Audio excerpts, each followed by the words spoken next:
Hola a todos y todas. Continuamos con el ciclo de entrevistas constitucionales organizadas por la Facultad de Periodismo de la Universidad Mayor y el Diario Constitucional. Hoy nos acompaña el abogado y activista de larga trayectoria en materia de derechos humanos, Luis Mariano Rendón. Luis Mariano, en primer lugar agradecer el tiempo y de forma general preguntarte cuál es su opinión sobre por qué llegamos a este momento constituyente o cuáles eran las necesidades o problemáticas para llegar a esta coyuntura constitucional. Bueno, la demanda por tener una constitución democrática es una demanda que existe en Chile desde que surge la constitución impuesta por la dictadura. Eh, Surge con la resistencia, surge en un marco de fraude eh, impuesta en definitiva por la violencia, en un plebiscito lleno de irregularidades, donde no existían partidos políticos, no existía libertad de acceso a los medios de comunicación, es decir, no existía ninguna garantía para un proceso legítimo.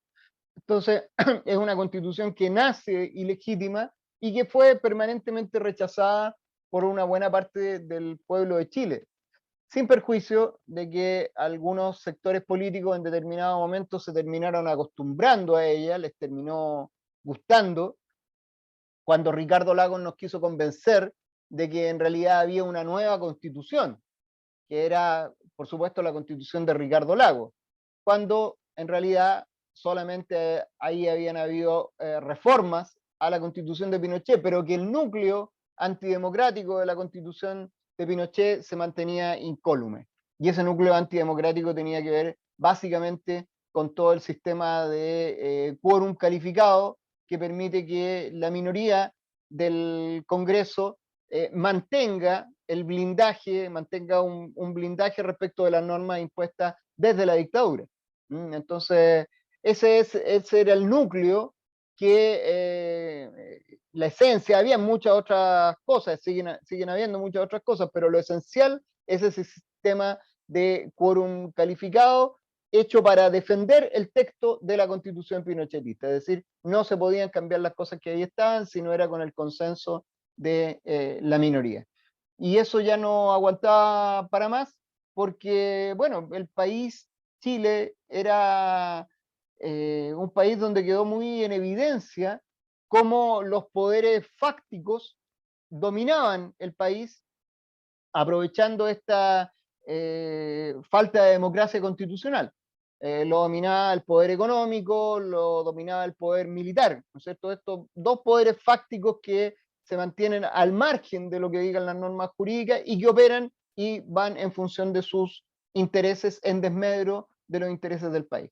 Entonces, eso llegó un momento en que tocó fondo y se producen distintos episodios que van marcando la reacción de los pueblos de Chile contra esta dominación de los poderes fácticos, amparado en esta constitución antidemocrática.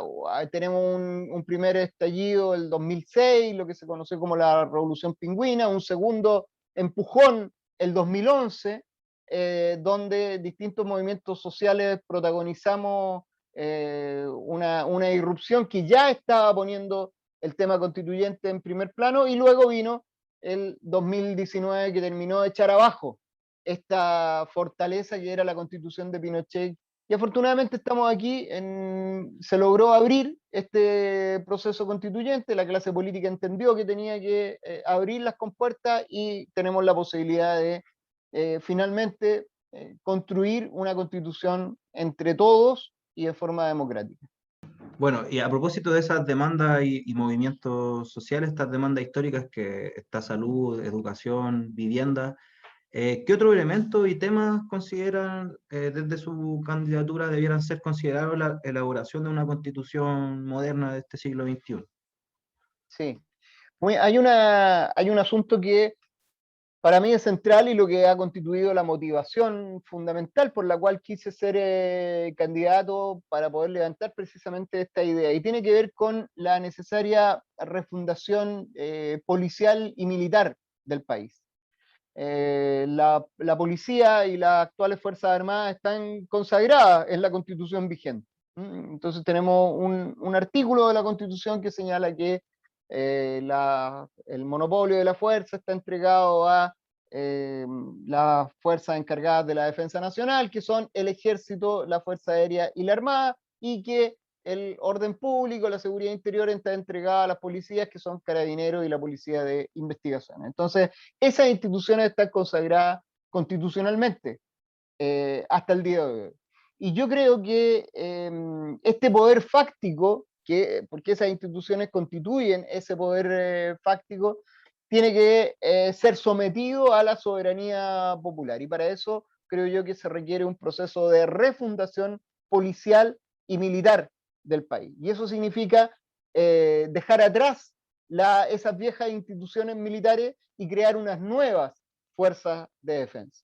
Entonces, mi propuesta es que debemos disolver Carabineros de Chile, disolver también las tres ramas tradicionales del poder militar y crear nuevas fuerzas de defensa. Pero debe establecerse un proceso de transición que nos permita pasar de estas viejas instituciones militares tremendamente corruptas, marcadas por la brutalidad y por el crimen, por crímenes atroces respecto de los cuales nunca han pedido perdón, y cree unas nuevas de raigambre democrática, con firme convicción respecto de los derechos humanos, y que además tengan una visión más completa de la defensa del país, no solamente lo armado, por eso creo que deben llamarse fuerzas de defensa y no fuerzas armadas, porque su rol debe ir más allá de lo armado. Por Por lo supuesto, tanto, lo armado debe seguir existiendo, pero deben ser polivalentes. no basta solo con modernizar tanto las policías con las Fuerzas Armadas, sino que se trata quizás de un proceso de democratización y como Sí, de y desarrollo. de creación de otras instituciones, ¿ya? Hay quienes piensan a lo mejor que Carabineros, el Ejército, la Armada son como la cordillera de los Andes, digamos, que siempre ha estado ahí y siempre va a seguir estando. Y no es así, son instituciones que se crean en un determinado momento, que históricamente han sufrido otros procesos de disolución. El Ejército de Chile, recordemos, fue disuelto el año 1891 a partir de la contrarrevolución contra el presidente Balmaceda, con el apoyo del imperialismo británico. Bueno, esas fuerzas proimperialistas que triunfaron en la contrarrevolución de 1891 disolvieron el ejército. ¿Ya? El ejército de la Guerra del Pacífico, el ejército que se había formado en el proceso de independencia, fue disuelto. Bueno, yo creo que llegó la hora de disolver ese ejército que nace en esta irrupción antidemocrática y proimperialista en 1891 y crear una nueva fuerza de defensa terrestre, naval y aeroespacial.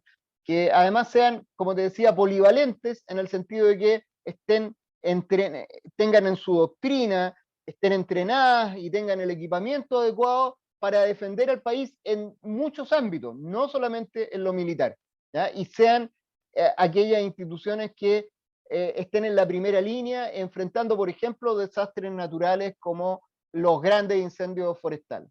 Perfecto, Luis Mariano. Y como para finalizar, dentro de otras de tus trayectorias que están, además de la materia de derechos humanos, lo socioambiental, ¿qué rol o qué papel debieran jugar los recursos naturales y este factor que tú mismo recién dices de la lucha contra el cambio climático en esta nueva constitución? Sí, bueno, este es un tema muy de fondo. Yo creo que esta constitución debe estar inspirada en una visión distinta respecto del mundo, porque vivimos en un mundo muy distinto, incluso de aquel de los años 70, 80, donde la preservación de los equilibrios básicos del planeta pasa a estar en primer lugar. Y por ello yo creo que debe ser un eje absolutamente transversal que atraviese toda la Constitución, este pensar en una forma distinta de convivencia con la naturaleza. Yo creo que eso significa que incluso palabras como esta idea de desarrollo, que está presente en la Constitución actual y que mucha gente usa, yo creo que es un término que debiésemos dejar de lado, porque desarrollo nos lleva permanentemente a la idea de expansión de la economía, de las sociedades respecto de la naturaleza. Y eso es precisamente lo que está haciendo crisis hoy día. que la humanidad se ha expandido demasiado sobre la naturaleza. Y por lo tanto, en vez de seguir expandiéndonos, debiésemos más bien adaptarnos a los límites de la naturaleza, de una naturaleza generosa pero vulnerable. Entonces, ahí yo creo que, por ejemplo, este concepto de desarrollo debe ser reemplazado por la idea de resiliencia, ¿ya? Un bienestar resiliente, es decir, formas de vida que son capaces de resistir los impactos que ya estamos sufriendo producto de la crisis ambiental global, una de cuyas expresiones es la crisis climática. Perfecto. Bueno, agradecerte el tiempo, Luis Mariano, candidato por el Distrito 13, ¿cierto? De la lista Independiente Sin Padrinos.